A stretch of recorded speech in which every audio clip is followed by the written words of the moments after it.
వాళ్ళు చౌదరి. అవునా, శ్రీనివాస్ చౌదరి అంటే మనోడైతే అయితే మనం రేపు నుంచి అటుకు వెళ్ళొచ్చు. చౌదరి గారు ఓకే. అయ్యారు ఏంటి మీ ఇంటి పేరు ఏంటి? ఈ ఇంటి పేరుతో లింక్ పెట్టేస్తాడమ్మా. ఏ ఊరు మంది లింక్ పెట్టేస్తాడు. బ్యాక్గ్రౌండ్స్ తెలిసిపోయిన వెంటనే రెడ్డి రెడ్డి, కాపు కాపు, మాల మాల, మాది మాదిగా, రాజు రాజు, కమ్మ కమ్మ, ఇంకా ఏమున్నాయో అవన్నీ దానికి.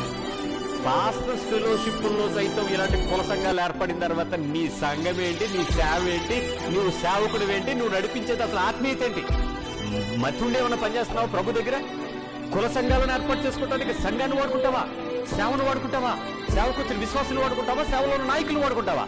పనికి మాలిన జనము తీర్పులకు పోయి మీరు వెళ్ళరు, మీరు వెళ్ళినప్పుడు సంఘాన్ని ఎన్ని చోట్ల చూసుకో, ఎన్ని చోట్ల ఉన్నాయో. ప్రతి మండలంలో, ప్రతి పట్టణంలో ఏర్పడుతున్నాయి కుల సంఘాలు.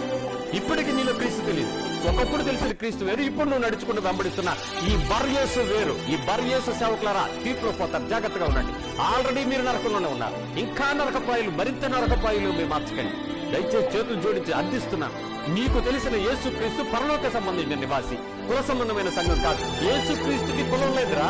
ఆయన ఏ కులానికి సంబంధించిన వాడు? మన భారతదేశ కులాల గురించి నువ్వు పేరు పెట్టేటువంటి ఏ కులానికి సంబంధించిన వాడైనా ఆయన ఒక్కడే అవుతాడు. మానవులమైన మనం ఏర్పాటు చేసుకున్న సంఘాలలోనికి ఈ రకమైనటువంటి బ్యాక్గ్రౌండ్ చెక్లకు వెళ్ళి నువ్వు అక్కడికి చేరినా, దాన్ని బట్టి కాదని నువ్వు బయటకు వచ్చినా నువ్వు తీర్పులో పెట్టుకోవడం. It's a cautious.